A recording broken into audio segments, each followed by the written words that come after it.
అపోస్తలుల కార్యములు 14వ అధ్యాయము.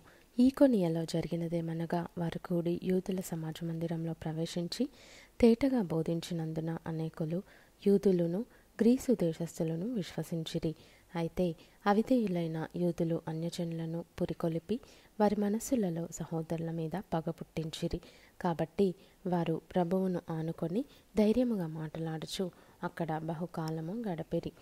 ప్రభువు వారి చేత సూచక క్రియలను అద్భుతములను చేయించి తన కృపావాక్యమునకు సాక్ష్యమిప్పించుచుండెను. ఆ పట్టణపు జనసమూహములో భేదములు పుట్టగా కొందరు యూదుల పక్షముగాను కొందరు అపోస్తలుల పక్షముగాను ఉండిరి. మరియు అన్యజనులను యూదులను తమ అధికారులతో కలిసి వారి మీద పడి వారిని అవమానపరిచి రాళ్ళు రువ్వి చంపవలెనని ఉండిరి.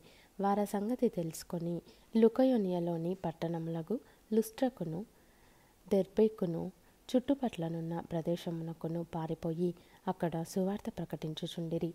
లుస్త్రలో బలహీన పాదములు గల ఒకడుండెను. అతడు పుట్టినది మొదలుకొని కుంటివాడై ఎన్నడును నడవలేక కూర్చుండియుండువాడు. అతడు పౌలు మాటలాడుట వినెను. పౌలు అతని వైపు తేరి చూచి స్వస్థత పొందుటకు అతనికి విశ్వాసముండెనని గ్రహించి, నీ పాదములు మోపి సరిగా నిలువుమని బిగ్గరగా చెప్పినప్పుడు అతడు గంతులు వేసి నడవసాగెను. జనసమూహంలో పౌలు చేసిన దాన్ని చూచి, లుకయోనియ భాషలో దేవతలు మనుష్య రూపము తాల్చి మన యుద్ధకు దిగివచ్చి ఉన్నారని కేకలు వేసి బర్నబాకు ద్యుపతి అనియు, పౌలు ముఖ్య ప్రసంగి అయినందున అతనికి హెర్మే అనియు పేరు పెట్టిరి. పట్టణమునకు ఎదురుగా ఉన్న ద్యుపతి యొక్క పూజారి ఎడ్లను పూదండలను ద్వారముల యొద్దకు తీసుకొని వచ్చి సమూహముతో కలిసి బలి అర్పింపవలెనని ఉండెను. అపోస్తలులైన బర్నబాయు పౌలును ఈ సంగతి విని తమ వస్త్రములు చించుకొని సమూహములోనికి చొరబడి, అయ్యలారా, మీరెందుకు ఇలాగు చేయుచున్నారు? మేము కూడా మీ స్వభావము వంటి స్వభావము గల నరులమే. మీరు ఈ వ్యర్థమైన వాటిని విడిచిపెట్టి ఆకాశమును భూమిని సముద్రమును వాటిలో ఉండు సమస్తమును సృజించిన జీవము గల దేవుని వైపు తిరగవలెనని మీకు సువార్త ప్రకటించుచున్నాము. ఆయన గత కాలములలో సమస్త జనులను తమ తమ మార్గముల యందు నడవనిచ్చెను.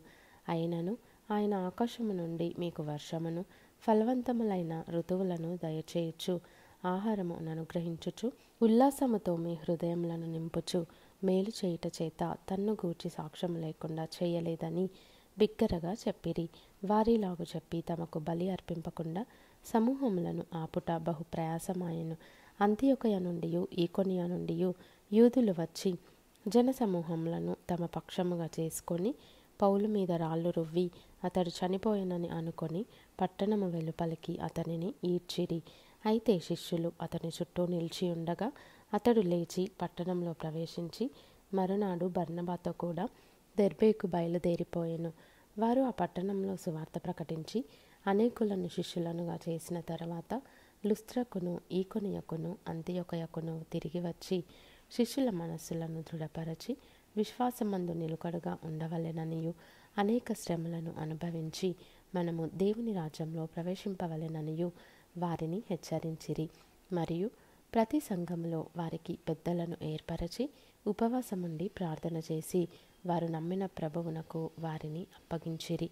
తరువాత పిసిదియా దేశమంతటా సంచరించి పంఫూలియకు వచ్చిరి. మరియు పెర్గేలో వాక్యము బోధించి అత్తాలియకు దిగి వెళ్ళిరి. అక్కడ నుండి ఓడ ఎక్కి తాము నెరవేర్చిన పని నిమిత్తము దేవుని కృపకు అప్పగింపబడిన వారై మొదట బయలుదేరిన అంతియొకయకు తిరిగి వచ్చిరి.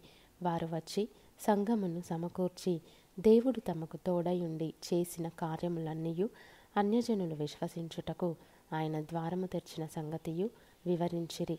పిమ్మట వారు శిష్యుల యొద్ద బహుకాలము గడిపిరి.